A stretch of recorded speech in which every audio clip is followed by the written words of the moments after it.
இன்றைக்கி மார்னிங் எந்திரிச்சதுமே பௌர்ணமின்னு சொல்லிட்டு அம்மா திருப்பரங்குன்றம் போகலான்னு சொல்லி தான் பிளான் பண்ணியிருந்தோம். ஸோ வீட்டில் வந்துட்டு அப்பாவுக்கும் தம்பிக்கு மட்டும் இட்லி ஊற்றி வச்சுட்டு அம்மாவுக்கு எனக்கு கொஞ்சமாக டீ போட்டு குடிச்சிட்டு அப்படியே கிளம்பியாச்சு. எப்படியோ ஒரு வழியாக 7 மணிக்கு கோயில் போயாச்சுங்க. போயிட்டு தம்பியை பார்க்குறதுக்கு முன்னாடி அண்ணனை ஒரு எட்டு பார்க்கணுன்ற மாதிரி தான் நாங்கள் வந்துட்டு விநாயகரை பார்த்துட்டு அதுக்கப்புறம் அப்படியே போயிருந்தோம். ஸோ போனதுமே எல்லாருமே அப்படியே ரொம்ப படையெடுத்து கிளம்பி போயிட்டு இருந்தாங்க கோவிலுக்கு. அவ்வளோ கூட்டமாக இருந்துச்சு, செம்ம கூட்டம். பௌர்ணமினாலே கூட்டமாக தான் இருக்கும், பட் இந்த தடவை ஆடி பௌர்ணமி அப்படின்னு சொல்லிட்டு தான் ரொம்ப கூட்டமாக இருந்துச்சு. ஸோ அதுவும் வந்துட்டு பார்த்து முடிச்சுட்டு எப்படியும் நாங்களும் வேகமாக ஃபாஸ்ட்டாக போய் வந்துட்டு கூட்டத்தில் போய் நின்றுட்டோங்க. க்யூவில் நின்று நாங்கள் சாமி பார்த்துட்டு வரவே 2 hours ஆயிடுச்சு.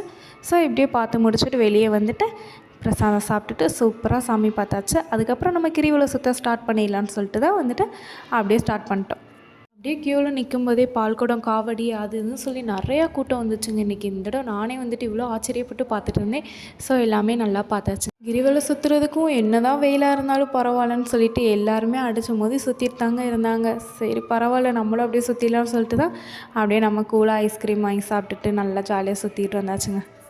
அடிக்கிற வெயிலில் சுற்றி முடிக்கிறதுக்குள்ளே ரொம்ப வந்துட்டு கஷ்டமாயிருச்சு. அதுவும் ஃபஸ்ட் டைம் நான் வந்துட்டு கிரிவலம் சுற்றுறேன் அப்படின்றனால வந்துட்டு எனக்கு ரொம்ப கஷ்டமாக தான் இருந்துச்சு. அப்படியே முடிச்சுட்டு வீட்டுக்கு வந்தாச்சுங்க. கொஞ்சம் தேவையான பொருள்லாம் வாங்கிட்டு